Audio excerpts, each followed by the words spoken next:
بہقی شریف کی حدیث ہے، عامر سے روایت ہے کہ میں نے سیدنا علقمہ سے پوچھا، کیا ابن مسعود رضی اللہ تعالی عنہ لیلۃ الجن میں رسول اللہ صلی اللہ علیہ وسلم کے ساتھ تھے؟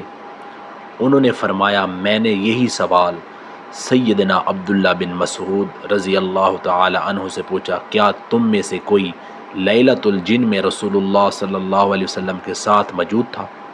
انہوں نے کہا، نہیں، بلکہ یہ واقعہ یہ ہے کہ ہم ایک رات رسول اللہ صلی اللہ علیہ وسلم کے ساتھ تھے، ہم نے آپ کو گم پایا، پھر ہم نے آپ صلی اللہ علیہ وسلم کو وادیوں اور گھاٹیوں میں تلاش کیا، ہم نے سوچا شاید آپ کو کوئی چیز اڑا کے لے گئی ہے۔ ہم نے وہ رات بہت مشکل میں گزاری، صبح ہوئی تو آپ صلی اللہ علیہ وسلم غار ہیرا کی طرف سے آئے۔ ہم نے کہا، اے اللہ کے رسول، ہم نے آپ کو گم پایا تو آپ کو بہت تلاش کیا لیکن آپ کو نہ ڈھونڈ سکے، ہم تمام لوگوں نے رات بہت مشکل میں گزاری ہے۔ آپ صلی اللہ علیہ وسلم نے فرمایا، میرے پاس جنوں میں سے ایک شخص آیا تو میں اس کے ساتھ چلا گیا اور ان پر قرآن کی تلاوت کی۔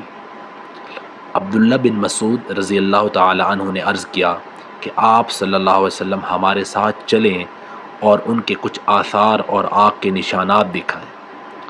انہوں نے کچھ اور سوال بھی کیے تو آپ صلی اللہ علیہ وسلم نے کہا، ہر ہڈی جس پر اللہ کا نام لیا جائے جو تمہارے ہاتھ میں ہوتی ہے وہ ان کے لیے گوشت سے بھرپور ہوتی ہے، اور ہر مینگنی جو تمہارے جانوروں کے چارے سے بنتی ہے وہ ان کے لیے خوراک سے بھرپور ہوتی ہے۔